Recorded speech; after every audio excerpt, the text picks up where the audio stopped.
ইয়া নবী সালামু আলাইকা, এটা বললে কিচ্ছু হইব না। এটা বললে কি হবো না?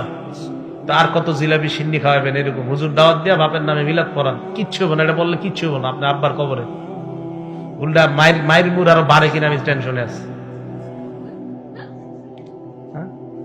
এইগুলা কই পান আপনারা? মানে এটা কে বানাইছে? যে এটা কারোর কষ্ট দেওয়ার জন্য বলতেছি না, এটা কে বানাইলো? এটা কোত্থেকে আসলো? এটা আমি তো জানি না কোত্থেকে আসলো।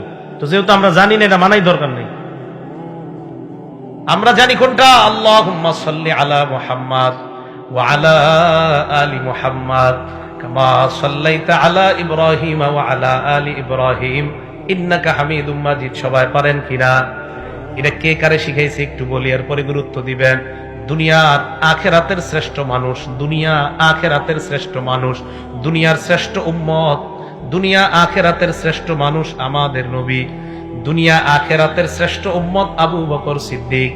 এই শ্রেষ্ঠ মানুষ শ্রেষ্ঠ উম্মতকে এই দুরূদ শরীফ শিখাইয়া দিছে। শ্রেষ্ঠ মানুষ শ্রেষ্ঠ উম্মতকে যেই দুরূদ শিখাইলেন ওটা পড়বো নাকি আমাদের বানানোটা পড়বো? ভাই কথা বুঝে আসছে তো? তো ওইটা আমরা না পড়া পড়ি কোনটা? বানানোটা পড়বো, সওয়াব হবে না। ওইটা বললে সওয়াব হবে। আল্লাহ কবুল করুন।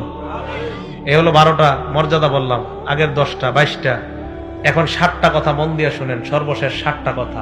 এক, এই কোরআন আল্লাহ নাজিল করছে চিন্তা ভাবনা করার জন্য, গবেষণা করার জন্য। এটা নিয়ে ঝামেলা শুরু হয়েছে আমাদের। সূরা সদ আয়াত নাম্বার 29 আল্লাহ বলেন, কিতাবুন আনজালনাহু ইলাইকা মুবারাকুল লিয়াদাব্বারু আয়াতি। এটা এমন একটা কিতাব যে কিতাবটা বরকতময়। লিয়াদাব্বারু আয়াতিহি, এই কোরআন আমি নাজিল করলাম যেন তারা চিন্তা ভাবনা করে, গবেষণা করে।